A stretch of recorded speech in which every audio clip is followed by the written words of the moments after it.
இந்த நாளுக்கான கர்த்தருடைய வார்த்தை யோவான் எழுதின சுவிசேஷம் 14ஆம் அதிகாரம் 18ஆம் வசனம். நான் உங்களை திக்கற்றவர்களாக விடேன், உங்களிடத்தில் வருவேன்.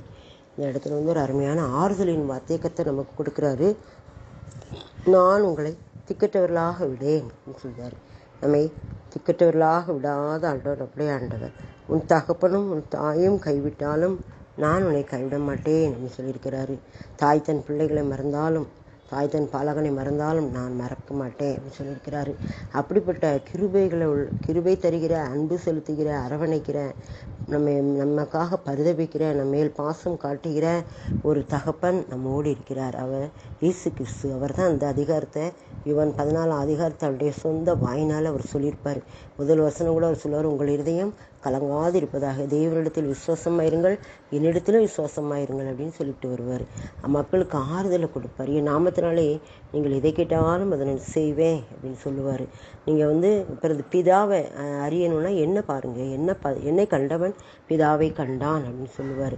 எல்லாம் சொல்லிட்டு நான் உங்களுக்காக இருக்கேன், எதுக்காக நீங்கள் கவலைப்படுறீங்க, நான் உங்களை திக்கிட்டவர்களாக விடமாட்டேன், உங்களிடத்தில் வருவேன் அப்படிங்கிறார். அதாவது இயேசு கிறிஸ்து சிலுவை மரணத்துக்கு முன்னால் அந்த வார்த்தைகளை பேசுவார்.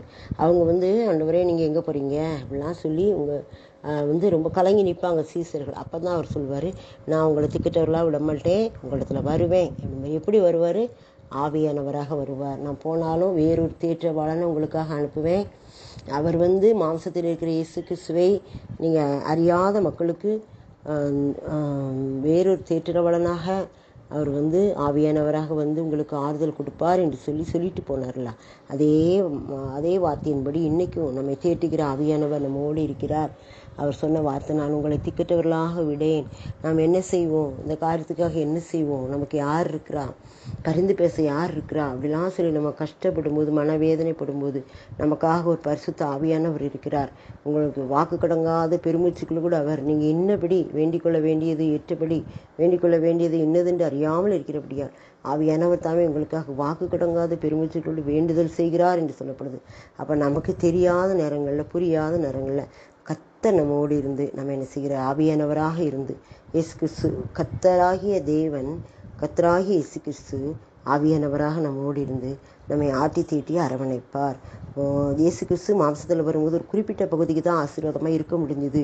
ஆனால் அதே நேரத்தில் ஆவியான உலகம் முழுவதும் எந்த திசையிலும் ஒரே நேரத்தில் எல்லாரையும் ஆட்டி தீட்டு அரவணைக்க அவரால் முடியும். அப்படிப்பட்ட ஆவியானவரை நாம் பெற்றிருக்கிறோம். அதான் சொன்னார், நான் உங்களை திக்கிட்டவர்களாக விடேன், உங்களிடத்தில் வருவேன் என்று சொன்னார்ல. வந்துட்டாரு, நம்மை ஆசீர்வதிக்கிறாரு,